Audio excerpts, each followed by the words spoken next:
Man, the Mavic 2 Pro, this thing is such an incredible drone. And listen, I'm excited for this video, and if you fly drones and if you fly for real estate, let's go ahead and get started. You're gonna enjoy this one.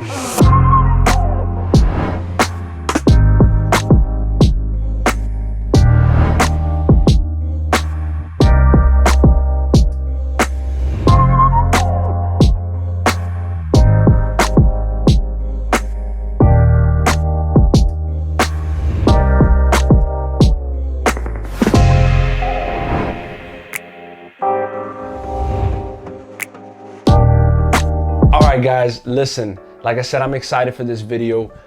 Something that is so near and dear to my heart is flying real estate with my drone, my Mavic 2 Pro. Now, I started off with my Mavic Mini. Honestly, I had no idea when I was starting, and my videos, now looking back, my videos are terrible. And you know, that's how it is, right? You're constantly progressing and getting better. So I wanted to share with you guys some things that I've learned over time on how to get the best shots and some of the shots that I've developed, right, creatively, and I want to share it with you all. But first things first, I want to talk about holding the control. All right, so this is my Mavic 2 controller. Now, when I first got started, what I was doing is I was holding the control like this, right? Kind of like a PlayStation or Xbox control, right? Now, in the beginning, it was okay. But I realized that to get those smooth, effective shots that I was trying to achieve, that was impossible. So I started to do some research, and I know more of the professionals use the pinch method.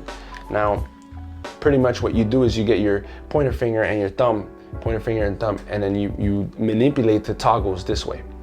Now, this allows you to make certain movements as you're trying to pan. You can pan right, and also you can start to tilt the opposite way as well, and you have more control. Now, with this also allows you to have control of the gimbal with your middle finger, as you can see. So what I like to do is, let's say if I'm trying to do a shot that I'm revealing a subject, or I'm revealing a house, a home, right? I'm able to move forward and come up, and at the same time use my middle finger to slowly rise my gimbal up and add that nice smooth reveal. All right, now that we got that out of the way and we know how to use the controls, I'm gonna just talk about my settings. So what I like to do is I like to shoot at 30 frames per second. And the reason why I like to do that is because if I needed to slow down just a little bit, it's not too much, but if I like to slow it down just a little bit, so my footage is a little smoother. I have those extra frames, so whenever I slow it down, it's not so choppy, right? Also, I double the frame rate, so I shoot 1/60th of a frame rate, and that's gonna allow me to have that more cinematic look, right? And then my ISO, I always keep my ISO as low as possible. So typically I keep it at 100, and I don't mess with that too much. And my f-stop is always at 2.8, right? I try to keep it at 2.8. Maybe I adjust depending on the time of day. And then guys, I'm telling you, if you want to take your videography with your drone to the next level, invest in a good ND filter. And I like to use a variable ND filter, and you can adjust the polarization as well. So look into that. All right, so let's go ahead and move to my computer, and I want to show you some of the shots that I like to do. So let's go ahead. So for this shot, this is called my close-up tight pan shot, right? And what I like to do is I keep the door of the home as my focal point, and I'm panning slowly whichever direction I feel like is necessary. Now, first things first, the settings that I have on my Mavic 2 is I always shoot in tripod mode when I'm trying to get these smooth shots.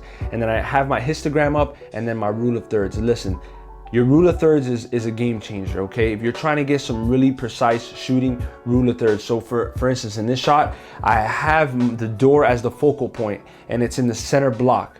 And as I'm transitioning to the right, I'm always keeping the door as the focal point in the center block.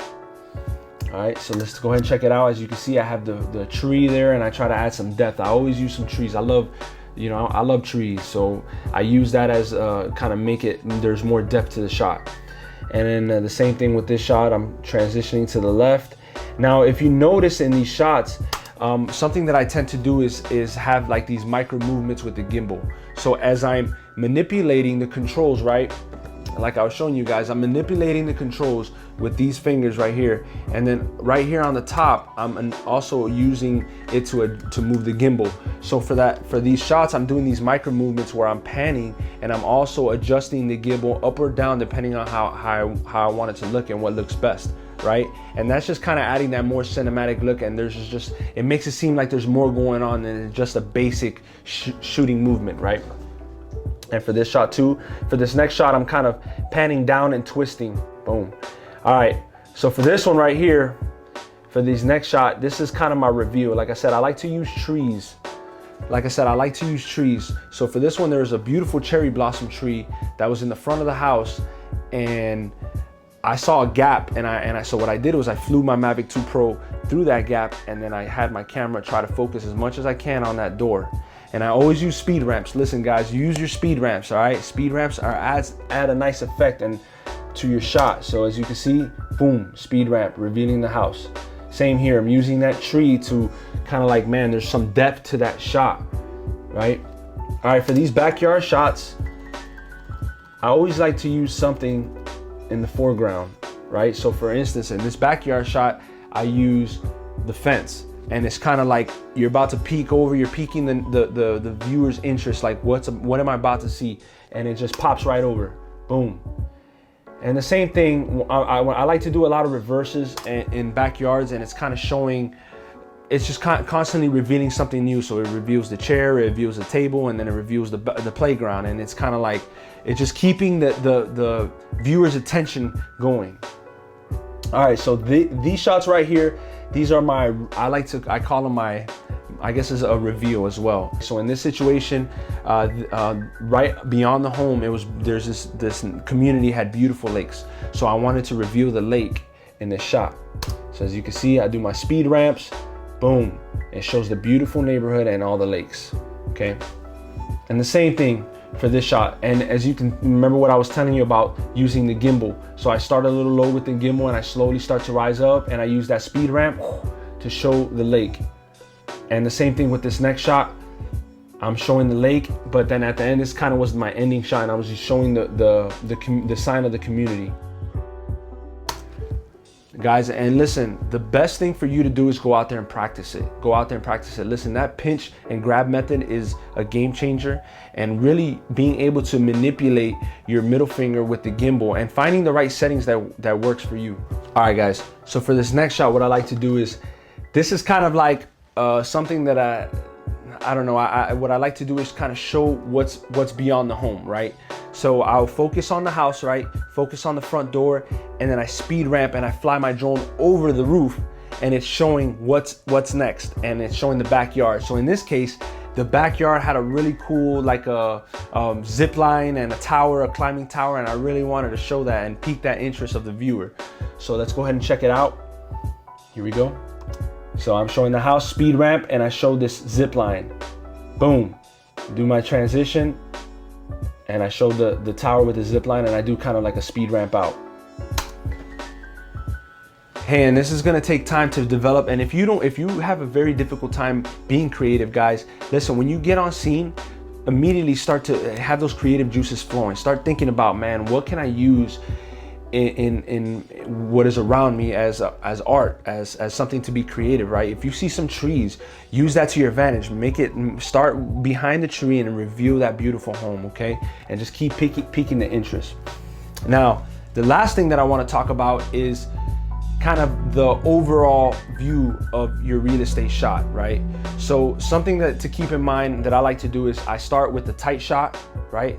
So if I'm asking myself, man, I hope I didn't miss a shot, so I go tight, medium, and then wide, right? So we did some tight shots. I showed you those tight shots. I showed you the medium shots, and now I want to show you some wide shots. And this is what I like to do, is I like to show the house, and then I kind of zoom out using my speed ramp, or it depends on, sometimes it's not always the case, but you zoom out and then you're showing what is around the home, right? And especially when you add a color grade. So for instance, in this next shot, you add a color grade and you make the neighborhood pop, and especially if there's lakes and the sky is blue, man, it's really gonna be beautiful. It's gonna take that shot to the next level. So let's go ahead and check it out. So there's the house with the nice speed ramp, showing the clouds in the background, the whole neighborhood. And the same thing for this house. I love this house. I shot this one recently, and there's 3 lakes in the neighborhood, and I had to show it. Man, look how gorgeous this thing is, right? Showing the whole neighborhood. And I do another speed ramp with some sound effects, right? Boom. And this is another one that I did. This one was really close to Walmart, and a really sought after high school. So I show that with my little effects, and I do a transition to zoom in, right? And then I show the grass field high school, and I pan around it. And then I finish it off with the home. All right, guys, so hopefully you enjoyed this video. Listen, this is, like I said, this is a video that I've been wanting to put out for some time now. You know, it's so important that when we have knowledge, it's good to pass it on to someone else, right? And not withhold that stuff. You know, there's a lot of things that I've, you know, stumbled throughout my process and my evolution that if I can prevent somebody else from stumbling, then I would, you know. So I wanted to share that stuff with you guys, you know. And it's so important that the information that you get, don't just hold on to it, but practice it, right? I know I've been guilty of it, where you're constantly watching YouTube videos and constantly getting inspired, but then you stay home or you never do anything about it. So get out of your comfort zone, guys. Get out of that chair, that bed, that room, wherever you're in, and go out there and apply what you've been learning, whether it's videography from my channel or whether it's learning guitar from another channel. It doesn't even matter. Just go ahead and practice what you're learning and get out of your comfort zone, because it's so easy to stay in that bubble, right? But the only way to grow is to make yourself vulnerable and put yourself out there, right? Make your dreams come true, right, guys? So that's the only way you're gonna do it, is just go out there and get it. All right, guys. So last thing is I'm giving away my Mavic Mini. Now, I know you hear me talk about it in my channel. This is what I started off with in videography, and this thing is a beast, and I love it. So this comes with the Fly More combo, the 3 batteries, the chargers, the extra props, the controller, and also I bought a pack of ND filters. And listen, with the pack of ND filters and with the new update that you can manipulate your ISO and your shutter speed and all that stuff, this is a game changer. You can really make some cool footage.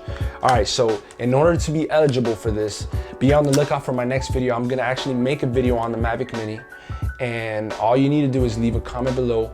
And I'm trying to promote my channel, and I'm trying to reach 500 subscribers. That's my goal, is to reach 500 subscribers. All right, so when that video comes out, will be the next one. Leave a comment below on what you would do if you won the Mavic Mini, and whether it's, hey, I'm gonna start my own business, or hey, I just wanna have it to fly around, or hey, you know what, I just wanna crash it into a tree. Whatever it is that you wanna do, leave a comment below, all right? I'll pick one of the person who commented, and hopefully it's you, and hopefully you'll be the winner. So listen, guys, if you like this content, make sure you hit a like and subscribe button and turn on that bell notification. All right, guys, I really appreciate you guys checking out my channel. I appreciate you guys just hanging out with me. I'll catch you on the next one. See you guys.